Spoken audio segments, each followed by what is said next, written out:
함께 봉독할 하나님의 말씀은 신약성경 누가복음 제2장 8절에서 14절 말씀입니다. 함께 읽도록 하겠습니다. 그 지역의 목자들이 밤에 밖에서 자기 양떼를 지키더니 주의 사자가 곁에 서고 주의 영광이 그들을 두루비추매 크게 무서워하는지라. 천사가 이르되 무서워하지 말라. 보라, 내가 온 백성에게 미칠 큰 기쁨의 좋은 소식을 너희에게 전하노라.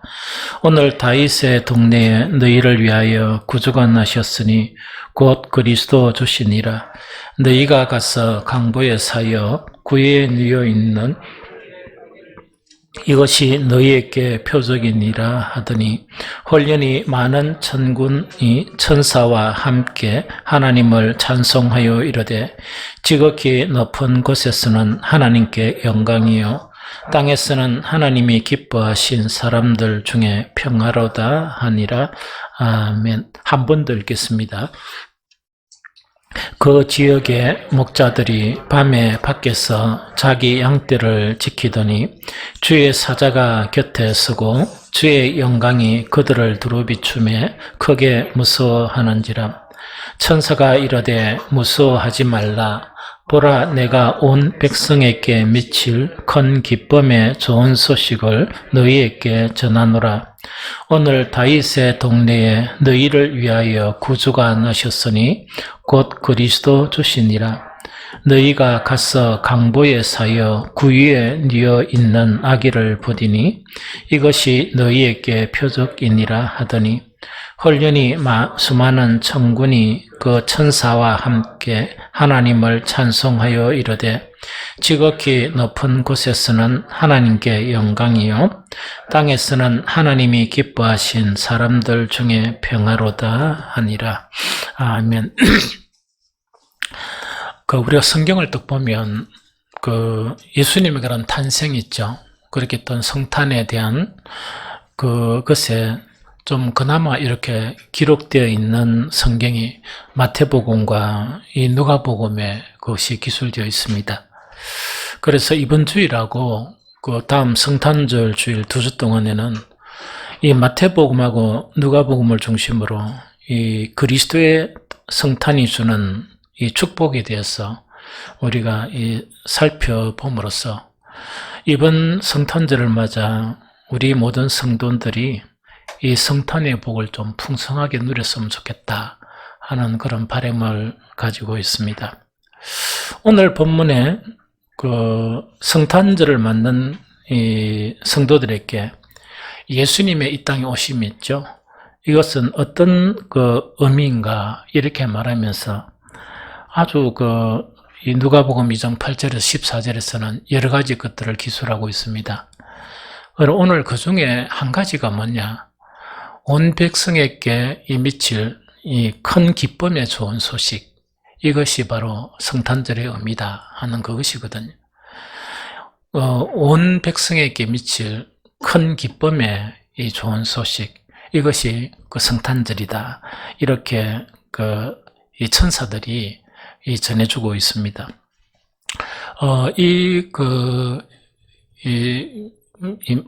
큰 기쁨의 좋은 소식이란 말을 들으면 한 몇 번은 이렇게 설교 시간에 나눈 것 같지만은 지금까지 성탄절에서 잊지 못할 그런 성탄절이 기억나거든요. 그때가 제가 이 중학교 다닐 때인가 아마 그랬던 것 같아요. 그런데 그때 이제 성탄절 자체를 어떤 성탄절인 거니까 그때 이제 내뿐만 아니고 많은 성도들의 그런 표정을 보면 11월에서 12월 달만 딱 되면 뭔가 이렇게 기대감, 뭔가 이렇게 막 기뻐지는 기쁨, 이런 것들이 막 이렇게 사로잡았던 것 같아요. 그래서 제 기억으로는 뭐냐니까 그때 그렇게 누나들, 고등학교 다니는 누나들이나 이래가지고 12월 초만 되면 저는 직접 가보지는 않았어요. 그런데 이 찹쌀떡 있죠. 찹쌀떡을 이제 매일 저녁마다 이렇게 이제 동네를 다니면서 찹쌀떡을 파는 거예요. 이렇게 옛날에 이래가 탁 이래 메고 있죠. 이 찹쌀떡을 파다가 이 탁 교회 가면은 뭐냐니까 오늘은 얼마 팔았니? 오늘은 어떤 집에서 그냥 오락하던데 그 교회 다니는 사람들인데 찹쌀떡 밥 주고 또 봉투를 주더라 이러면서 그걸 갖다가 이렇게 매 저녁마다 이렇게 교회 목사님 앞에 가져오면 목사님 그걸 정리를 하는 거예요. 그래서 12월 한 20일경 되면 그 교회에서 제가 목격한 거는 뭔가니까 막 물건을 잔뜩 사가지고 그 포장을 막 하더라고요. 이 포장을 막 하면서 이렇게 어디 보내는데 제 생각에는 아마 고아원이나 이렇게 보내는 것 같다 하는 그런 생각이 들어요. 그런데 찹쌀떡 장사하는 것도 저도 막 가고 싶었는데 좀 어리다고 제외돼 버리고 막 이렇게 너무 재밌어하는 그렇게 그 경남 밀양의 그 분지라서 대구만큼 춥거든요. 어떤 데는 대구보다 더 덥고 이렇거든요. 그래 엄청 추운데 거의 매 저녁마다 찹쌀떡 장사를 내가 한 푼 한 푼 이렇게 모으는 거를 봤거든요.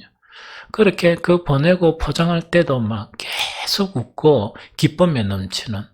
그래서 이제 성탄 이브 저녁에는 정말 이렇게 모든 그런 교인들이 모여서 막 떡국도 끓여 먹고 막 기쁨에 젖어서 이렇게 시간을 보내는 거를 이렇게 이제 기억이 나고, 그 다음에 그때가 아마 진눈깨비가 막 이래 온 그런 상황인데, 막 걸어가니까 엄청 컸죠. 엄청 넓었죠.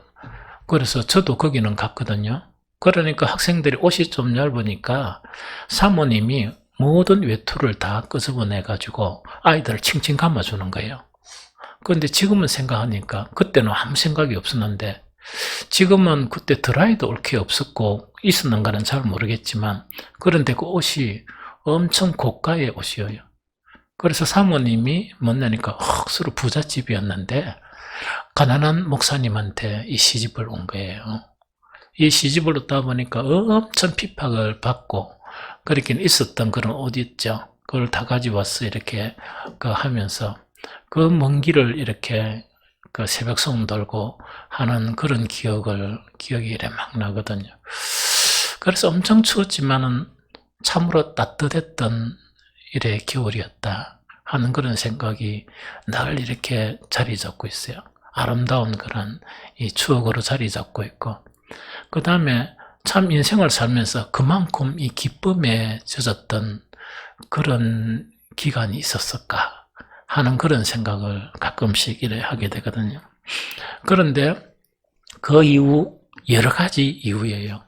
여러 가지 이유에 이 성탄절 자체 행사가 교회에서 축소되고 그래서 어떤 의미는 너무 이제 축소가 많이 되다 보니까 어떤 영적인 신령한 의미를 간직하고 있다면 문제가 될 것이 없거든요. 그런데 영적인 신령한 의미도 별로 없는 것 같은데 기쁨이 없는 성탄절로 이 전락돼 가고 있는 것이 아니냐 하는 것 자체를 좀 우려가 되는, 이 성탄절은 이렇게 보내면 안 되는데 하는 그런 우려감이 있죠.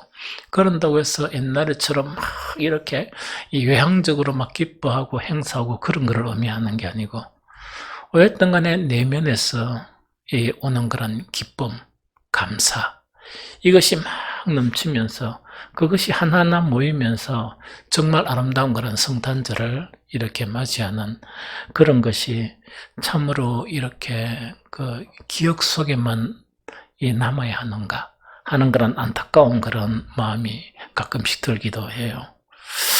그래서 이런 상황에서 우리는 다시금 이 성탄절의 의미를 재정립을 할 필요가 있지 않겠느냐.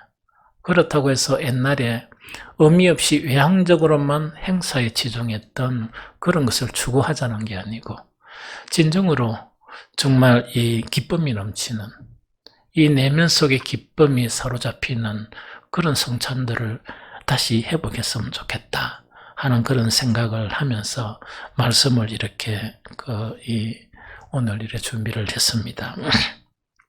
그러면 아무리 봐도 뭐냐니까 우리는 그런 시대를 다 겪었거든요.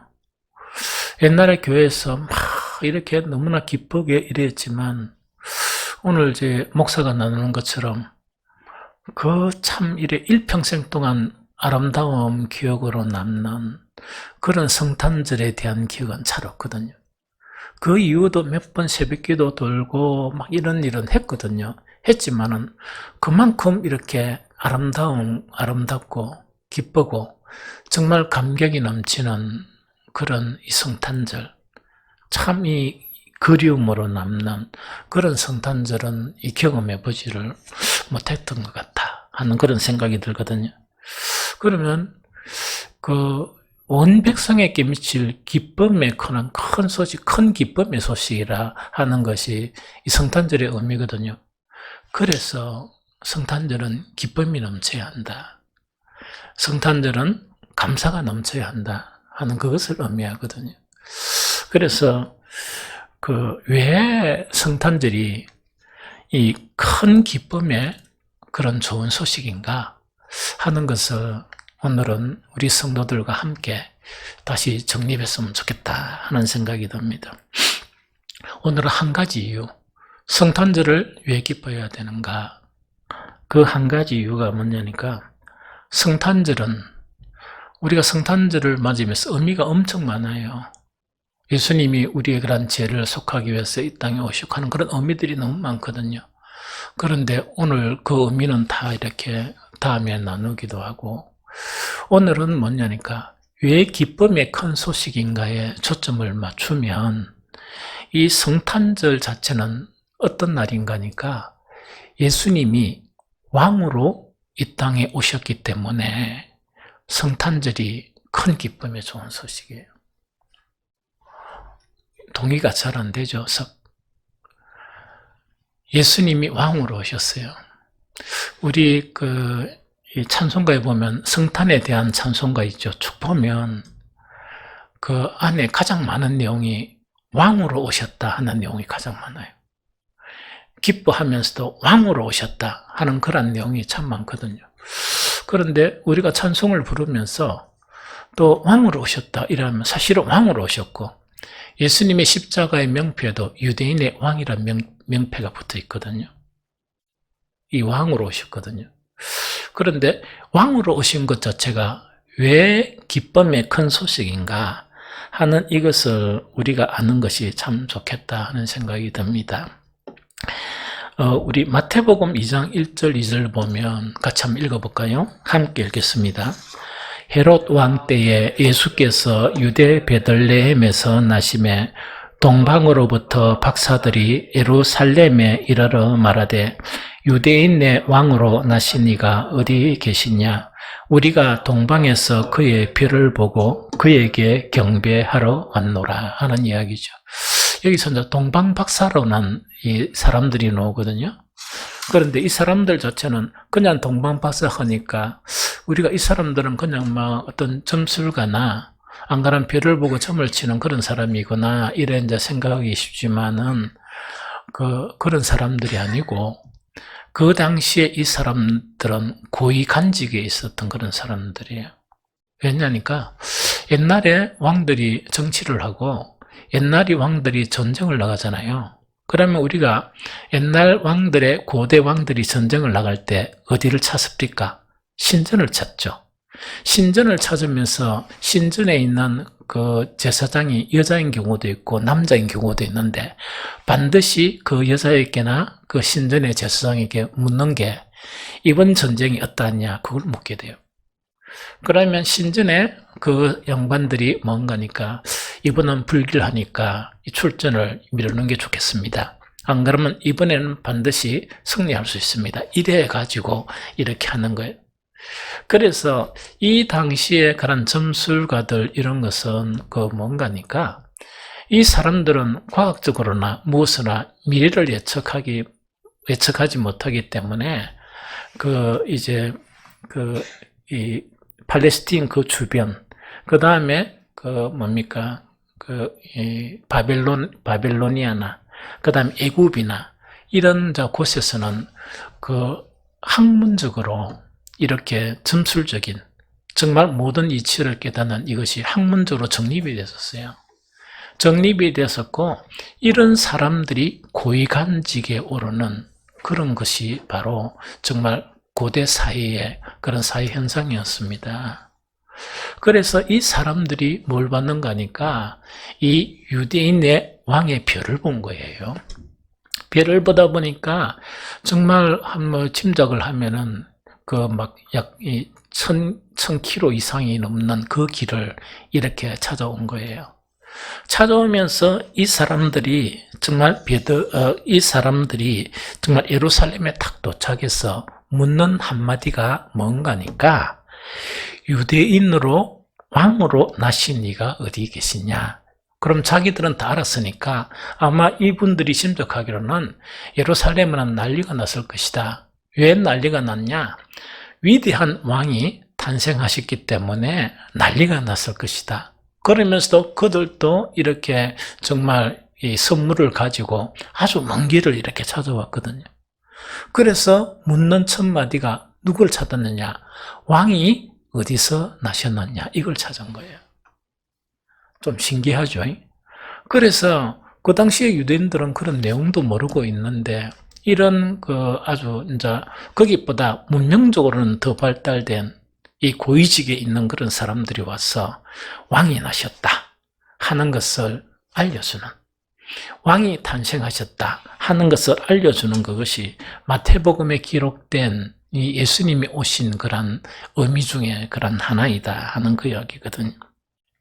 그런데 왕으로 오신 것이 왜 큰 기쁨에 좋은 소식인가? 이걸 우리가 알아야 돼요. 왕으로 오신 것이 기쁨의 큰 소식인 것을 모르면 우리가 계롤성에 보면 계속 예수님의 오심을 왕으로 탄생하셨으니까 기뻐하고 이러는데 왕으로 오신 것이 기쁨인지 큰 기쁨의 좋은 소식인지 모르게 되면 왜 그런가 하니까 찬송만 했지 기뻐라 하니까 뭘 기뻐란 말인가를 잘 모르고 막 이렇게 찬송을 이렇게 할 수가 있다는 그런 부분이거든요. 그러면은 왕으로 오신 그리스도가 왜 기쁨의 좋은 소식인가 하면 성경에 명확하게 그 이유가 나타나 있습니다. 이것은 이미 예수님이 탄생하시기 전 700년 전에 이미 예언된 말씀 안에 예수님께서 왕으로 오시는데 어떤 왕으로 오셨느냐 하는 그 기록이 성경에 있어요. 그 기록을 보면 우리가 무엇을 알 수 있는가 하니까 이 큰 기쁨의 좋은 소식이구나 하는 것을 알게 되죠. 거기 이사야서 9장 6절인데 제가 읽어드릴게요. 이는 한 아이가 우리에게 낳고 한 아들을 우리에게 주신 바 되었는데 그의 어깨에는 정사를 메었고 그의 이름은 기묘자라 모사라 전능하신 하나님이라 영존하시는 아버지라 평강의 왕이라 할 것임이라 하는 요게 내용이거든요. 이 좀 말이 어렵죠? 앞에 있는 이 정사를 메고 그의 이름은 기묘자라 모사라 하는 요거 자체는 어떤 의미인가 하니까 왕에 대한 표현이에요. 어떤 왕이 이 땅에 오셨느냐, 오실 것이다 하는 그 왕에 대한 표현이거든요. 정사를 메다 하는 것은 뭐냐니까 이 근이 있죠. 근위의 상징으로 그 당시에 이 주어진 금콜이나 열쇠를 어깨에 탁 걸치는 거 있죠. 이걸 상징한 거예요. 그럼 이런 근위가 있다는 그거를 이야기하고, 그 다음에 기묘자라 모사라 하는 요거는 따로따로 되어 있지만, 기묘라는 거는 우리가 원더풀 하면 그 명사 원더 있죠. 놀라운. 이런 거 있죠. 원더 그거를 이야기하고, 모사는 뭐냐면, 모사는 카운셀러를 이야기해요. 그래서 요거는 이야기를 두 개 붙여버리면 됩니다. 기묘한 모사. 그러니까 원더풀 카운셀러 이렇게 이해를 하면 되거든요. 그럼 이건 어떤 말인가 하니까 이 왕은 어떤 왕인가 하니까 이 세상에 어떤 왕도 생각하지 못했던 그런 계획을 세우는 그런 왕, 생각지도 못했던 그런 계획이나 그런 일을 이루시는 그런 왕, 그거에 대한 표현이 뭐냐, 모사라 기묘자라 하는 그런 내용이다 하는 거 이야기죠. 그런데 여기서 핵심적인 표현 자체가 뭐냐? 우리가 기뻐해야 될 왕에 대한 이 표현 자체가 뭔가니까 어떤 왕으로 오셨다고요? 평강의 왕으로 오셨다 하는 요 구절이에요. 평강의 왕으로 오셨기 때문에 우리는 이 성탄절 자체가 뭐냐? 온 백성에게 미칠 큰 기쁨의 좋은 소식이다 하는 그거를 이야기하거든요. 평강이란 말은 성경에 너무 많이 있어요. 신약에도 너무 많이 있고 그 다음에 구약 성경에도 너무 많이 있거든요. 여기서 평강의 왕으로 오셨다는 이것은 대체 어떤 이야기인가? 그것을 간략하게 설명을 하겠습니다. 이때 평강은 뭐냐니까 유대인의 인사 있죠. 유대인의 인사, 그 다음에 여러분들이 막 이렇게 한 번씩 카톡에 이래가지고 뭐라고 합니까? 샬롬 이렇게 하죠. 우리 노예 목사님 그 카톡에 한 번씩 보면 이래 뭔가 누가 댓글을 올리면 그죠? 뭐 이 댓글을 이래 그 밑에 달죠. 근데 나는 하나도 안 답니다. 하나도 보기만 하고 언들 안 보고 넘어가거든. 나중에 뭐 올렸는데 하면 내가 안 봤거든. 그 내용을 모르거든요. 그런데 한 번씩 또 보면 어떤 목사님이 올릴 때마다 간단하게 한마디만 올려요. 샬롬, 샬롬, 샬롬 이렇게 올려요. 그러다 보니까 아니 목사님 또 뭐야 어떤 목사님이 그 목사님은 참 희한하지. 아니 뭔가를 말을 좀 올려야 되는데 뻗어가면 샬롬, 샬롬, 샬롬 끝. 난 얼굴이 붉어지가 난 한 번도 안 올리거든. 내를 두고 하는 이야기인가 이거 엄청 당황할 때가 있었거든요. 그런데 이 샬롬의 의미 자체가 유대인들이 하는 인사나 또 유대인들의 인사를 우리가 이렇게 이렇게 하면서 샬롬 하면서 서로 헤어질 때 이렇게 하죠.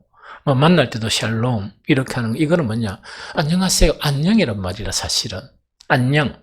그래서 이걸 갖다가 그 뭐라고 이제 번역했냐? 평안. 평강 뭐 이런 식으로 번역되어 있었어요. 번역되어 있거든요. 그래서 이거는 그 평강의 왕이라는 거는 샬롬의 왕이라 하는 그 이야기입니다. 그런데 샬롬이란 이 의미 자체가 대단히 깊은 의미를 가지고 있습니다.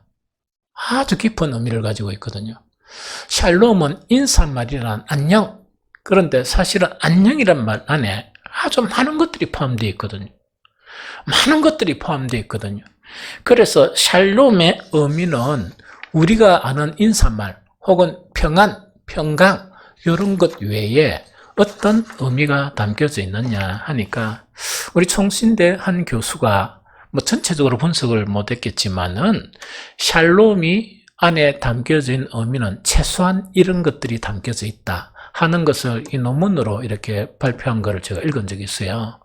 그런데 그걸 딱 보면서 시간을 좀 내서 이것보다 더 많은 샬롬의 의미를 한번 이렇게 접근을 해봐야 되겠다 이랬는데 접근은 못 해봤어요. 그렇지만은 이 총신대학 그 교수의 그 논문 발표한 내용이 있죠. 그것만 하더라도 아주 놀라운 의미가 이 샬롬의 의미예요. 그래서 그 논문에 딱 보면 샬롬이라는 건 우리가 평안하다 하는 그런 의미뿐만 아니고 샬롬은 어떤 의미냐? 온전함의 의미도 있어요. 온전함이라는 건 뭐냐? 우리가 온전하지 않잖아요? 온전하지 않는 우리들을 온전하게 하는 온전함이라는 의미도 샬롬 안에 있다는 이야기죠. 참 좋죠? 그것뿐만 아니고 샬롬은 뭐냐? 우리 삶이 조금 이렇게 좀 핍핍하다, 그죠? 핍핍하다 그러면 번영하게 하는 그 의미도 샬롬의 의미예요. 그러면 쉽게 이야기하면 뭐냐? 우리 개인이 좀 더 잘 살고, 또 우리 교회 교인이 좀 더 잘 살고, 또 우리 사회가 좀 잘 살려는 풍요한 그런 거 있죠. 이 번영, 그런 의미도 샬롬의 그런 의미다 하는 그 이야기죠. 그 다음에 샬롬의 의미는 또 어떤 의미가 포함되어 있느냐? 행복의 의미도 샬롬의 의미다. 즉 내가 불행하다고 느끼고 또 불행하다고 사는 그런 사람들에게 뭐를요? 행복을 주는 그것도 샬롬이다 하는 그 이야기죠. 그 다음에 우리가 이제 인사는 안녕하세요 하는 거죠. 안녕하시라는 거는 별일 없죠 하는 요 이야기죠. 편안하죠 하는 이야기. 밤에 아무 일이 없었죠. 그거는 밤새 안녕하세요 하는 그 이야기죠. 그렇게 안녕이라는 거는 아무 일 없이 평안하다 하는 그것도 이 샬롬에 들어가 있고요. 또 샬롬 자체는 뭐냐? 딴 거는 다 있는데 밤낮으로 몸이 아프면 행복합니까? 불행합니까? 불행하죠. 그래서 건강함의 의미도 포함되어 샬롬이라는 것이. 건강함의 의미도 포함되어 있고 그 다음에 평화의 의미나 또 한 가지 의미가 구원의 의미도 포함되어 있어요. 구원받을 수 없는 사람에게 구원이 임하는 그것도 여기서 포함되어 있다 하는 그걸 이야기하거든요. 그래서 예수 그리스도께서 우리에게 이제 이 마태복음의 이야기, 이 이사야서 말은 뭐냐? 무슨 왕이라? 평강의 왕이다 하는 이야기 있죠. 이 평강의 왕이라는 것은 바로 샬롬의 왕이라는 이야기예요. 이거는 어떤 의미인가니까 우리가 이 세상에 살면서 우리에게 평안함도 주고 또 우리가 온전하지 못한 사람들에게 온전하게 하고 그 다음에 참 이렇게 힘들게 사는 사람들을 번성하게 만들고 또한 불행한 사람들에게 행복을 주고 또한 여러 가지 불안에 시달려 있는 사람들에게 안전을 주고 그 다음에 건강하지 못한 사람들에게 건강을 주고 그 다음에 구원을 주는 왕으로 이 땅에 오셨다 하는 그 의미가 왕으로 이 땅에 오셨다는 그런 의미예요. 그래서 구약 성경에는 뭐냐? 무슨 왕으로? 샬롬의 왕으로 이 땅에 오셨다 하는 그 의미거든요. 그래서 이 성탄절은 뭐 해야 됩니까? 이런 샬롬의 왕으로 오신 그리스도이시기 때문에 우리에게는 뭐가 된다? 기쁨이 되죠. 그러면서 성탄절이 지나면 지날수록 뭡니까? 이런 샬롬 자체가 우리에게 더 많은 것이 누려지고 더 많은 샬롬이 우리에게 경험되겠죠. 그러면은 성탄절 자체가 기쁨이 줄어지는 게 아니고 뭐라고요? 기쁨이 더 커지게 되고 감사가 줄어지는 게 아니고 감사가 뭡니까? 더 풍성하게 되겠죠. 이게 성탄절의 의미예요. 이게 성탄절의 의미예요. 그래서 좀 이렇게 상세하게 설명했지만 그래도 좀 아쉽다 하는 그런 부분이 있으면 그래도 이 기쁨에 큰 기쁨에 이렇게 좋은 소식이냐 이렇게 의심이 되면 평강의 왕으로 오신 예수님에 대해서요. 예수님의 말씀을 직접 들어보는 게 좋겠다. 그러면은 뭡니까? 좀 확신이 가서요. 예수님의 말씀을 직접 한번 들어보면 좋겠다 하는 그 이야기다. 그죠? 그럼 어디 있느냐니까 요한복음 14장 27절입니다. 우리 함께 읽도록 하겠습니다. 시작. 평안을 너희에게 끼치노니 곧 나의 평안은 너희에게 주노라. 내가 너희에게 주는 것은 세상이 주는 것과 같지 아니하니라. 너희는 마음에 근심하지도 말고 두려워하지도 말라 하는 이야기죠. 한 번 더 읽겠습니다. 시작. 평안을 너희에게 끼치노니 곧 나의 평안을 너희에게 주노라. 내가 너희에게 주는 것은 세상이 주는 것과 같이 아니하니라. 너희는 마음에 근심하지도 말고 두려워하지도 말라 하는 이야기죠. 여기서 두 가지는 반드시 기억을 해야 돼요. 하나는 평안을 너희에게 끼친다 하는 것은 예수님이 이 땅에 와서 끼친다 하는 것은 준다는 이야기죠. 근데 이 평안은 이건 이제 신약 성경은 이 헬라어로 기록되어 있죠. 그래서 에이레네예요. 에이레네 자체는 구약 성경에 있는 샬롬하고 같은 말이에요. 그래서 샬롬은 히브리어고 에이레네는 이 헬라어예요. 의미는 동일합니다.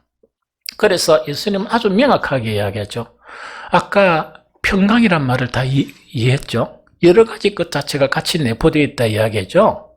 예수님이 뭐라고 말씀하시는 거니까 그 평안 안녕이나 정말 그 평안 있죠. 그 평안을 너에게 끼친다는 이야기, 너에게 준다는 그 이야기거든요. 예수님이 오신 목적 중에 가장 중요한 것이 샬롬을 우리에게 주신다는 이야기예요. 샬롬을 우리에게 주신다는 그 이야기죠. 두 번째, 우리가 이 말씀을 보면서 이해해야 될 게, 이 샬롬이 뭐하고 다르다고? 세상이 주는 것과는 같지 않다는 그 이야기예요. 요 두 가지를 딱 알아야 돼요. 그래서 한 가지는 뭐냐? 예수님은 우리에게 무엇을 주신다? 샬롬을 주시기 위해서 이 땅에 오셨는데, 예수님이 주시는 이 샬롬인 평강은 그 누구 것과 다르다? 세상이 주는 것과 다르다 하는 그 이야기거든요. 그러면 세상이 주는 것은 뭘까? 이게 좀 궁금하죠. 이게 궁금하죠? 예수님이 오실 당시에 어떤 사람들이 많이 듣는 이 단어가 있었어요. 이 말이 있었어요. 사람들이 많이 듣고, 또 어떤 때 우리 TV를 통해서 많이 들으면 우리가 실상에서 그렇게 사용합니까? 안 합니까? 하죠? 그러면은 그 말이 진짜든 진짜가 아니든 낸주 그것이 우리의 지식이라는 것 속에서 인식이 돼버려요. 그러면 그게 진짜인 줄 알죠? 그런 게 하나 있었어요. 그래서 이것은 뭐냐니까, 그 구약 같으면 샬롬하고 연관된 말이에요. 똑같은 단어예요. 똑같은 단어고, 그 다음에 헬라이의 에이레네하고 같은 단어지만은, 단지 단어 자체가 이 로마의 지배하에 있다 보니까 라틴어로 되어 있어요. 이 라틴어로 되어 있는 이거는 이데올로기적인 이런 뭡니까? 이 문구예요. 그걸 갖다 계속 이야기해 주는 거예요. 계속 듣고 막 계속 주입을 시키는 거예요. 주입을 시키니까 사람들은 뭐냐니까, 딱 보니까 좀 그런 것도 같기도 하니까 그것이 이제 딱 주입이 되어 버리는 거예요. 그것인데, 그것이 뭐냐니까 팍스 로마라는 것이요. 팍스 로마나. 팍스 로마라는 것은 뭐냐니까 로마의 평화예요. 로마의 평화. 그러면 요거는 뭐냐니까 로마가 주는 평화. 이것 자체가 계속 로마의 피점령지 있죠. 속국이 됐던 그런 나라에는 항상 이것을 정치적으로 이렇게 선전을 하는 거예요. 선전하는 용어 자체가 뭐냐니까 팍스 로마나. 그래서 뭐냐, 이거는 로마의 평화, 직접적인 번역은 로마의 평화지만 이게 뭡니까? 로마가 주는 평화 하는 이런 의미도 같아요. 그러면은 이거는 이제 어떤 말인가 하니까, 이 팍스 로마라는 것은 뭐냐? 옛날 고대 나라들이 다른 나라를 침략하죠? 침략할 때 명분 없이 침략할 수 있습니까? 못합니까? 못하죠. 그래서 명분을 내세워서 자기 나라의 국민들에게 이 침략을 정당화합니다. 이 정당화하거든요. 그는 모든 나라들이 바로 뭐냐? 이것을 정당화를 하게 되거든요. 그래서 이제 정당화를 하게 되는데, 이 로마는 뭐냐니까, 그 당시로서는 문명이 좀 발달됐습니까? 안 발달됐습니까? 발달이 됐겠죠. 발달이 되고 법제도나 이런 사회제도 자체는 그 당시의 주변 그들은 미개민족이라고 이야기해요. 그럼 미개민족으로 살도록 놔두는 것이 정의냐? 아니면 그들을 해방시켜주는 것이 정의냐? 이렇게 하겠죠? 그때 사용된 게 팍스 로마나예요. 우리만 누릴 것이 아니고 누구도 함께 누린다? 정말 불쌍한 미개민족들을 해방시켜서 우리와 동일한 무엇을 누리게 한다? 이게 뭐냐, 평화를 누리게 한다. 평강, 안녕을 누리게 한다. 행복을 누리게 한다. 하는 그런 의미였었어요. 그래서 침략전쟁이 벌어졌죠. 벌어지면서 로마는 드디어 정말 해지지 않는 나라로 군림하게 된 거예요.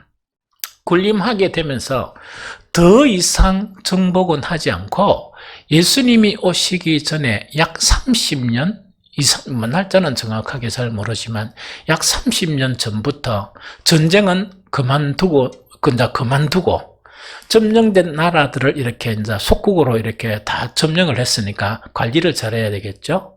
관리를 잘하고 로마 자체는 전쟁이 끊어지다 보니까 뭐가 됩니까? 로마의 평화가 임하겠죠. 그래서 직접적인 의미는 전쟁이 끝인 로마의 임한 평화를 팍스 로마나 이렇게 자기들은 이야기하는 거예요. 우리 이제 평화를 즐기자 하는 그거를 이야기합니다.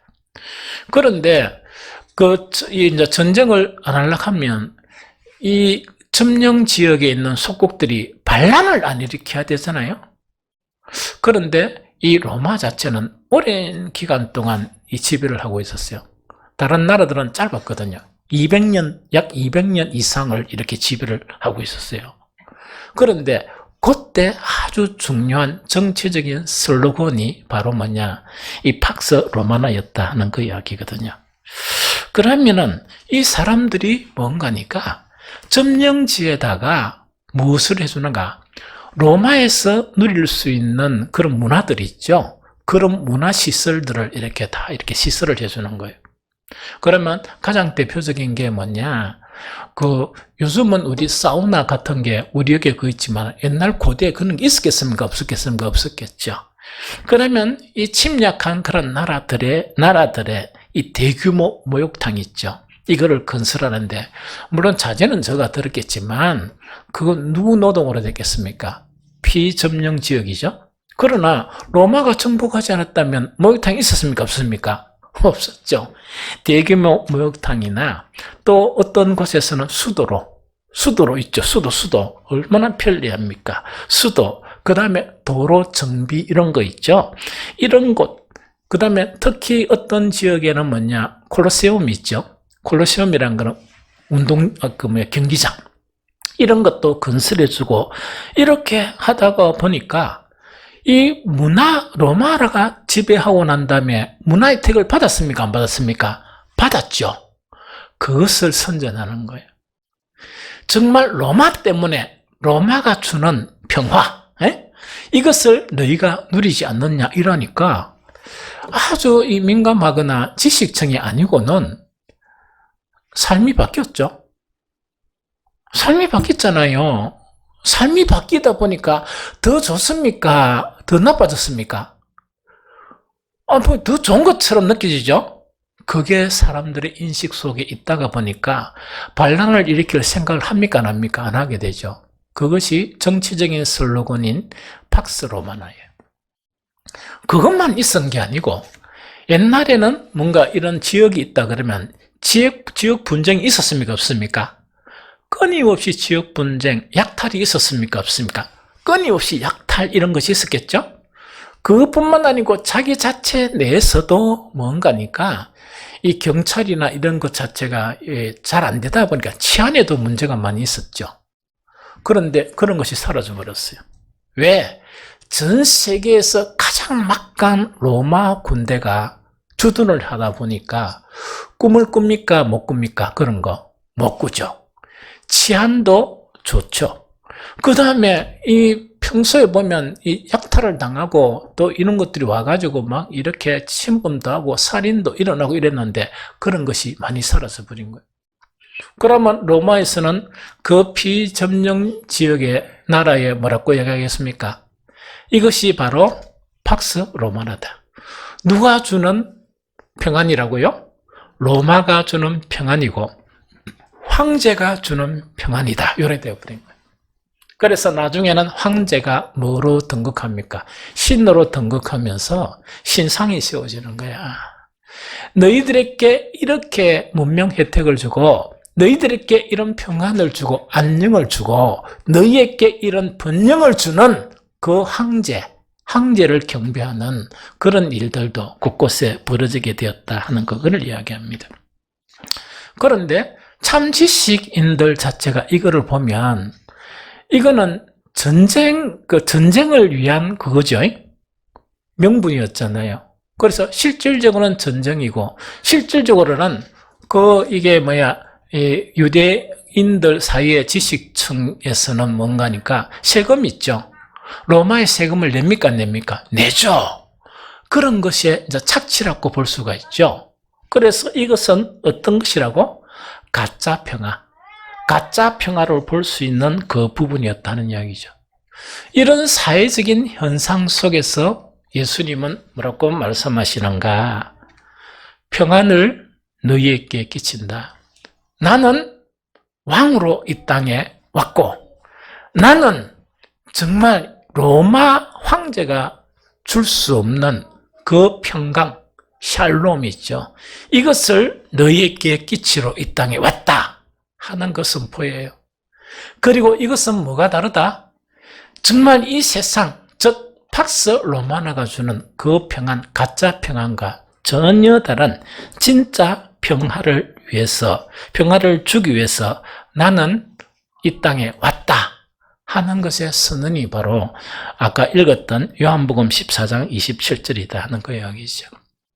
그래서 정말 이 예수님이 주는 샬롬은 정말 어떤 것이 그 안에 내포되어 있다? 우리가 온전하지 못한 사람들이 온전하게 되고, 번영 자체가 나타나고, 행복을 주고, 안녕이 있고, 건강함과 화평과 구원이 있는 그런 그것을 주는 왕으로 이 땅에 오셨다 하는 것 있죠. 이것이 바로 성탄절의 아주 중요한 의미입니다. 그럼 아까 이제 제가 이야기한 거 있죠. 그러면은 예수님 주는 샬롬 자체가 처음에는 좀 작게 누렸다는 이야기죠.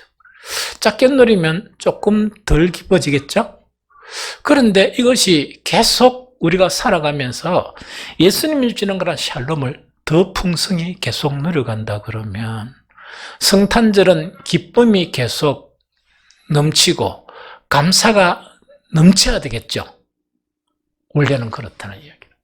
그런데 이 기쁨이 줄어지면 이거는 좀 생각을 해봐야 돼요. 줄어진 원인 자체가 아까도 제가 언급한 것처럼 영적인 다른 의미, 다른 내가 숨겨놓은 그 기쁨이 있는데 표현만 잘 안 해서 그렇다고 하면 괜찮아. 그것도 표현을 해야 돼. 왜냐니까 기독교는 서로 나누고 표현해야 되거든. 또 우리는 주님으로부터 세상이 가질 수 없는 이 평화를 전해야 되거든요. 그게 전도라는 거야. 맞죠? 그런데 기쁨이 왠지 좀 없어지고 성탄절이 그냥 행사로 지나고 하는 그것은 아주 경계해야 될 대상이다. 경계해야 될 일이다 하는 그거를 이야기하거든요. 그래서 뭐 이때까지 우리가 이 성탄절을 지내면서 지나간 거는 그대로 묻어두고 이번 성탄절부터 다시금 뭡니까? 샬롬의 왕으로 오신 정말 기뻐할 수밖에 없고 감사할 수밖에 없는 성탄절이 있죠. 이것이 다시 정립이 되고 이것을 풍성히 누리는 성탄절이 되었으면 좋겠어요. 또 그런 복을 여러분들이 누리시기를 예수 그리스도 이름으로 축복합니다. 그러면 이제 마지막으로 간단히 우리가 생각해야 될 게 뭔가니까, 여러분들이 숨겨놓은 기쁨이 없다면 숨기는 기쁨이 있으면 그걸 드러내면 돼요. 맞죠? 드러내고 이거는 뭐 내만 이래 즐기면 되는 게 아니구나 해가 교인들이 다 공유하고, 그래가지고 아까처럼 12월달만 되면 막 그 공유하는 행사가 있죠. 여러 가지 행사가 있으면서 막 기쁨을 이야기하고 이래 하면 되겠죠. 그런데 문제는 뭐냐니까, 오늘 말씀을 듣고 여러분이 쳐다본 거예요. 우리 가정이나 내 안에 찾아보니까 기쁨이 별로 없어. 그러면은 이거는 조금 생각을 해봐야 돼요. 그런데 절망할 필요는 없습니다. 회복하면 돼. 예수님이 늘 계시니까 회복하면 되고, 예수님은 늘 이것을 주시려고 하니까 그것을 받기만 받으면 됩니다. 그렇죠? 그런데 우리가 생각해야 될 거는 뭐냐? 무엇을 통해서 이 샬롬의 그런 복을 받을 것인가? 이거는 생각해 봐야 돼. 이걸 생각해야 이번 성탄절보다 좀 받죠. 그 다음에 오늘 이 말씀을 나누는 거는 다음 주에 성탄절이라, 그럼 이번 성탄절은 일주일 동안 다시를 좀 챙겨가지고 이렇게 좀 풍성하게 받아야 되겠죠? 그래서 그러면 된다는 이야기거든요. 그러면 무엇을 통해서 이것이 이 샬롬이 있죠. 샬롬의 축복이 우리에게 임하는가 하는 그것을 알아야 돼요. 그건 아주 간단합니다. 예수님은 무엇으로 이 땅에 오셨다? 왕으로 오셨습니다. 왕으로 오셨다는 것은 어떤 의미인가니까 우리를 통치하시려고 오셨어요. 왕은 통치 아닙니까? 한 나라의 왕에게 이렇게 통치를 안 받으면 살아남습니까? 안 그러면 큰일 납니까? 큰일 나죠. 예수님은 왕으로 오셨기 때문에 그 왕 중에 샬롬의 왕으로 오셨어요. 그런데 샬롬의 왕인데 왕으로 오셨어요. 왕으로 오셨으면 우리가 예수님을 무엇으로 인정해야 돼? 왕으로 인정해야 돼. 왕으로 인정해야 돼요. 왕으로 인정해야 샬롬의 왕 같으면 그 샬롬이 우리에게 오제. 이게 무슨 말인지 좀 알겠죠? 그래서 해답은 아주 간단해요. 왕으로 오신 예수님을 이번 성탄절에 왕의 자리에서 좀 밀어냈다 생각하면 회복하셔요. 그걸 왜 밀어냈나 하니까 세상의 왕하고 결탁됐다. 지금 우리 대통령 각하 성함이 윤석열파, 그다음 반대파, 이재명파 이래가 이미 예수님은 아니고 나는 이재명이다. 나는 윤석열파다. 이런 거 있죠. 안 그러면 딴 그런 거 있으면 그것이 왕이 됐다면 샬롬은 샬롬은 못 누려요. 그래서 예수님만이 우리의 진정한 왕이시다 하는 것을 인정하세요. 인정하시라고요. 그거 인정 안 하면 안 돼요. 그럼 이거는 우리 생활 속에서 예수님을 뭐라 부릅니까? 주님이라 부르잖아요. 그런데 많은 그리스도인들이 예수님을 주님이라 부르거든요. 그런데 그 예수님을 주님이라 부르는데 어떻게 생활하나 딱 보면 교회에서 찬양할 때는 기도할 때 주여이라고 그때만 주님이라. 나머지는 누가 주님이라? 자기 와이프, 자기 남편, 자기 자식. 그런데 조금 참 선한 양심을 가진 사람은 누가 주인이라? 아버지 엄마가 낳아주시니까 아버지 엄마 요랍니다. 그런데 다 뒷전이지. 어릴 때만 엄마 아버지지. 늙으니까 다 뒷전이란 말이야. 그렇게 된 적도 있고 어떤 사람은 이것도 저것도 아니고 누가 주인이라? 내가 왕이다. 이래 하는데 신기하게 교회만 오면 기도만 하면 주여 이라거든요. 아니 그러면 안 부끄럽나? 양심이 있으면 안 부끄러운 거예요? 그 참 기묘하죠. 진짜 못 사죠. 어떻게 그런 생각을 하고 살고 그런 사상을 가지고 살까? 살면서 온통 딴 데 주인이 있는데 교회만 오면 자동적으로 오 주여 하면서 일한단 말이야. 참 대단한 배우들이 너무 많아요. 그래서 왕으로 오신 예수님을 왕으로 인식해야 돼. 그러면 샬롬이 이루어져요. 그래서 이것에 대한 그 지적을 보면 이사야서 48장 18절을 같이 읽어볼까요? 시작. 네가 나의 명령에 주의하였더라면 네 평강이 강과 같았겠고 네 공의가 바다 물결 같았을 것이며. 한 번 더 시작. 네가 나의 명령을 주의하였더라면 네 평강이 강과 같았겠고 내 공의가 바다 물결 같았을 것이며. 이것도 떼어놓고요. 이게 뭔가니까 그 타락한 이스라엘에 대해서 이사야 선지자를 통한 하나님의 메시지입니다. 이게 뭔가니까 내가 하나님인데 너희들이 말하는 신 중의 신이고 뭐 중에 뭐라고? 왕 중의 왕이신 하나님인데 너희들은 보니까 신 중의 신이시고 왕 중의 왕이신 하나님의 말씀에 대해서 주의했단 말입니까? 안 했단 말입니까? 주의 안 하고 눈치만 이렇게 외식만 한 거야. 이게 뭔가 진짜로 왕 중의 왕은 하나님이라 이렇게 말만 이렇게 싹싹 하고 실제로 살아가면서 누가 주인이라? 저거 아내, 저거 남편, 저거 자식, 저거 엄마, 지? 안 그러면은 세상의 왕! 그렇게 살아가니까 왕이신 하나님의 명령에 주의를 안 하죠. 안 하니까 네 평강이 네가 받은 평강 샬롬이 억수로 빈핍하다는 이야기입니다.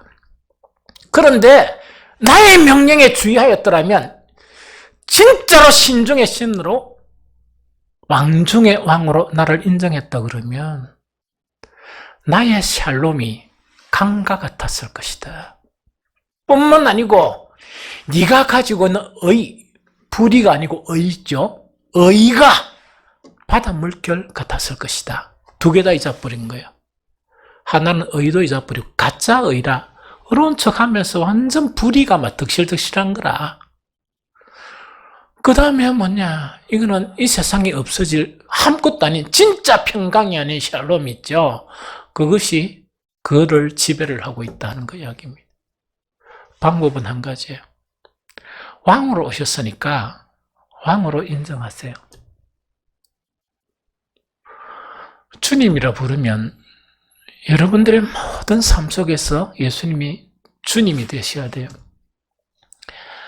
말만 교회의 머리는 예수 그리스도라 이야기하고 쥐가 다 한락하고 이러지 말고 진짜 교회의 머리는 주님이시고 하나님은 그 머리를 통해서 모든 충만 자치를 우리에게 교회에 공급해 주신다 하는 참 인식과 믿음을 가지게 되면 이게 있어야 뭐랍니까? 샬롬이 임합니다.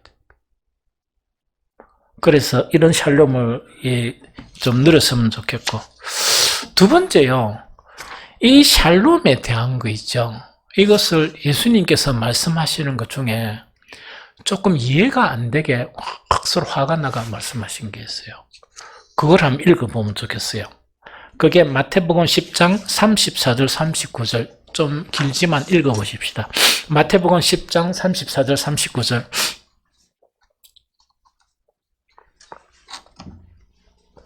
같이 읽습니다. 시작.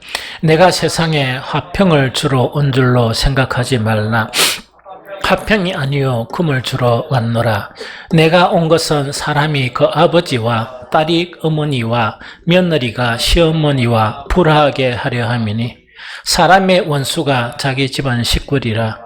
아버지나 어머니를 나보다 더 사랑하는 자는 내게 합당하지 아니하고 아들이나 딸을 나보다 더 사랑하는 자도 내게 합당하지 아니하며 또 자기 십자가를 지고 나를 따르지 않는 자도 내게 합당하지 아니하리라. 자기 목숨을 얻는 자는 잃을 것이요 나를 위하여 자기 목숨을 잃는 자는 얻으리라 하는 요 말씀입니다. 여기서 예수님은 시작하면서 내가 세상에 화평을 주러 온 줄로 생각하지 말라 하는 요 말씀을 선언하시거든요. 이때 화평이 뭔가니까 구약에 있는 샬롬이에요. 그러면 예수님은 샬롬의 왕이 돼서 샬롬을 주러 이 땅에 오셨다 이렇게 이야기하고 있는데 예수님은 여기서 아주 역설적인 말씀을 하세요. 내가 이 땅에 세상에 그죠? 샬롬을 이렇게 주러 온 줄로 생각하지 말라 하는 이야기거든요. 요거는 뭐냐니까 샬롬이 받을 수 있는 원 의미는 하나님의 백성이에요. 하나님의 백성이고 이 세상 전체가 샬롬이 아니에요. 그러면 나는 내 백성에게 내 자녀에게 이 하나님의 샬롬을 주러 이 땅에 왔지, 이 세상 자체 전체를 두리뭉실하게 샬롬을 주러 온 것이 아니다. 오히려 뭐냐? 평화가 아닌 분쟁이다. 그래서 그 분쟁 자체가 바로 뭔가니까 아버지와 딸이 분쟁하고 어머니와 며느리, 며느리가 시어머니와 불의하게 하는 이것이 실질적으로 나타난다 하는 이야기입니다. 그러면서 이 말씀을 하신 의미 자체가 정말 아버지나 어머니보다 아버지나 어머니를 나보다 더 사랑하는 자, 그거는 내게 합당하지 아니하다. 이거는 뭐냐? 참 그리스도인이라 이야기할 수 없다 하는 그 이야기입니다. 아들이나 딸을 나보다 더 사랑하는 자도 내게 합당하지 아니하다 하는 것은 내 사람이 아니다는 이야기예요. 내 사람이 아닐 뿐만 아니라 그 사람에게는 샬롬이 주어진다 안 주어진다? 주어질 수가 없다는 이야기거든요. 그래서 어떤 사람에게 샬롬이 주어지느냐? 아까 첫 번째는 뭐냐? 왕으로 예수 그리스도를 인식하는 사람, 그대로 인정하는 그런 사람에게 샬롬이 주어지고, 두 번째 뭡니까? 예수님이 우리를 사랑하신 것처럼 우리도 주님을 사랑하는 자에게, 진실된 그리스도인에게 무엇이 주어진다? 샬롬이 주어진다. 왜? 사랑 없는 순종은 진정한 순종이 될 수 없고 외식적인 순종이 돼요. 유대인들처럼 눈치만 이렇게 보는 거예요. 하나님을 사랑하는 것처럼, 또 주님이 나의 주인인 것처럼 하는데 진짜로 아닌 거야. 그래서 이 두 가지가 샬롬을 얻는 방법이다 하는 그 이야기죠. 이제 결론을 말씀드리겠습니다. 우리 신앙생활은요, 극복해야 될 여러 가지가 있는데 그 중요한 것이 오늘 말씀 속에 있어요.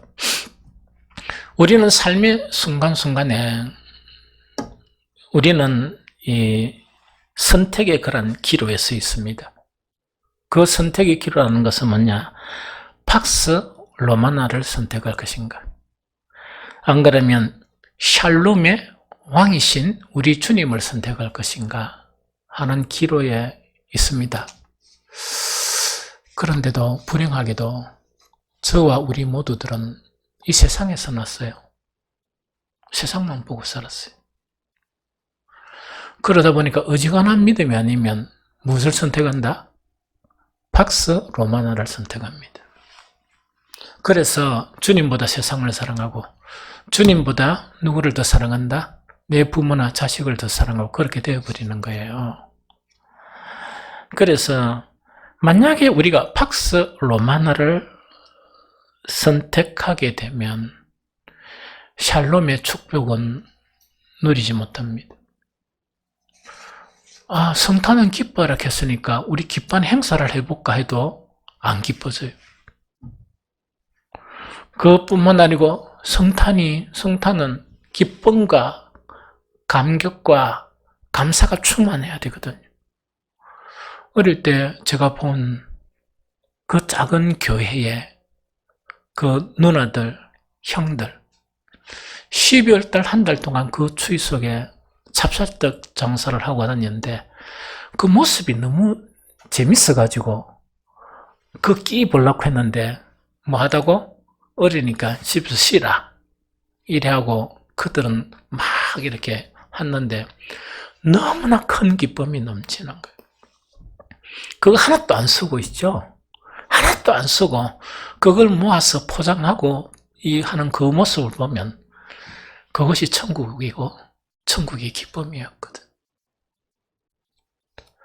그런데 저는 그랬었습니다. 그런데 이런 기쁨의 성탄을, 또 이런 기쁨의 그런 주님 뿐만 아니고 시편 기자가 고백한 것처럼 정말 주님 외에는 나에게는 행복이 없습니다. 고백하는 그런 신앙이 되려고 그러면 보이는 이 팍스 로마나 있죠.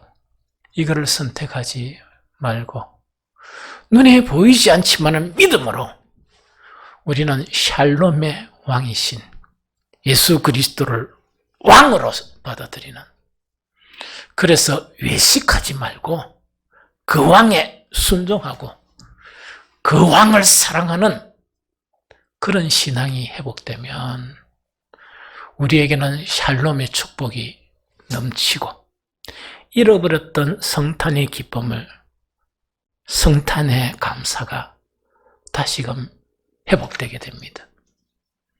이런 복을 누리는 성탄절이 되시기를 예수 그리스도 이름으로 축복합니다.